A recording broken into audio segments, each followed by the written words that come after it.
Assalamualaikum warahmatullahi wabarakatuh. Perkenalkan, nama saya Ripal Aji Barok, NPM G1C190702. Nah, di sini saya akan mempresentasikan tentang psikologi olahraga atensi. Atensi. Atensi terjadi ketika secara aktif memproses sebagian informasi yang berasal dari sejumlah besar informasi yang tersedia di indera, memori, dan proses-proses kognitif kita. Sternberg 2009. Proses konsentrasi pikiran atau pemusatan aktivitas mental. Attention is a concentration of mental activity. Nah, lanjut. Fungsi atensi. Di sini fungsi atensi ada 3 fungsinya. Yang pertama, kewaspadaan, deteksi sinyal, seleksi atensi, membagi atensi. Penjelasannya, mendeteksi secara hati-hati atau waspada sinyal atau stimulus yang ada, terutama stimulus yang menjadi sasaran atau perhatian kita. Yang kedua, membuat keputusan stimulus mana yang akan kita perhatikan dan stimulus yang kita abaikan. Yang ketiga, melibatkan lebih dari satu tugas pada satu waktu yang membuat kita berbagai perhatian dan sumber daya sesuai dengan kebutuhan. Selanjutnya, priming. Priming terbagi menjadi 2 bagian. Yang pertama, salah satu cara untuk memunculkan informasi kesadaran. Yang kedua, priming terjadi ketika kita menganalisis stimulus atau informasi tertentu karena dipengaruhi atau dihadirkan stimulus atau informasi yang serupa. Sternberg 2009. Lanjut, proses terkontrol dan otomatis. Sini juga ada 2. Proses otomatis tidak melibatkan kesadaran atau sedikit melibatkan kesadaran. Yang kedua, proses ini ditampilkan dengan cepat tanpa kesadaran meskipun kita tahu kita melakukannya. Sternberg 29. Selanjutnya, habituation dan dishabitation. Habituation yaitu situasi di mana kita menjadi terbiasa dengan stimulus sehingga secara bertahap kita kurang memperhatikan stimulus tersebut. Dishabitation, perubahan pada stimulus yang membuat kita memperhatikan stimulus itu lagi. Kedua proses di atas terjadi secara otomatis. Selective and divided action. Asumsi dasar, kapasitas otak manusia terbatas. Pikiran kita senantiasa dipenuhi dengan citra, suara, bau, rasa, dan sentuhan. Masalah yang kita hadapi bagaimana menghadapi seluruh informasi tersebut.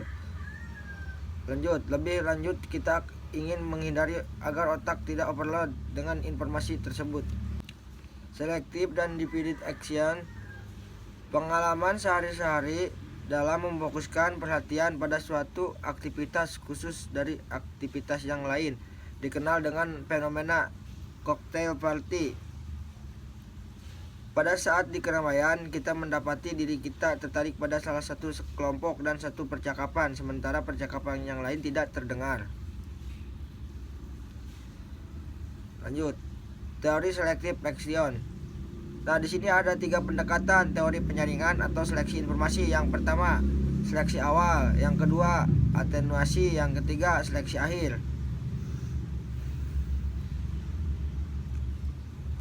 Yang seleksi yang pertama, seleksi awal.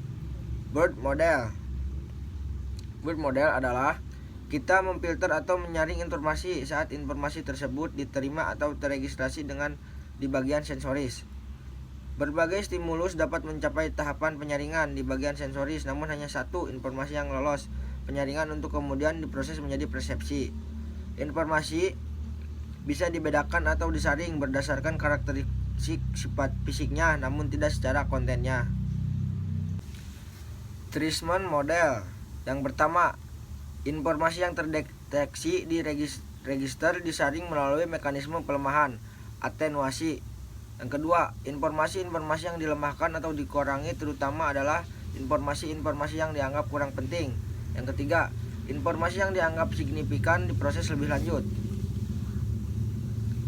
Selanjutnya, Deutsch dan Deutsch model. Nah, di sini juga ada 3 proses penyaringan informasi tidak pada tahap awal namun pada tahap akhir.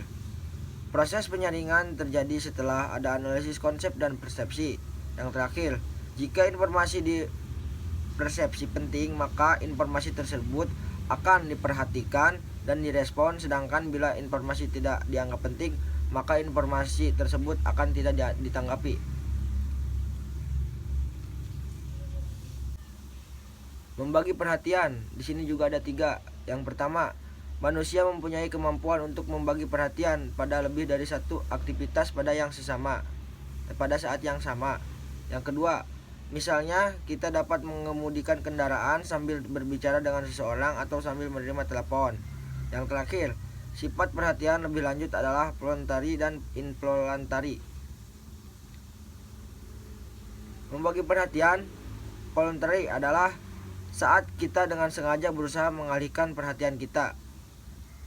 Involuntary adalah saat ada kompetitor stimulan yang lebih menonjol dan merebut perhatian kita. Nah, itu sekilas tentang attention atau atensi. Cukup sekian presentasi dari saya. Wabillahi taufiq wal hidayah. Wassalamualaikum warahmatullahi wabarakatuh.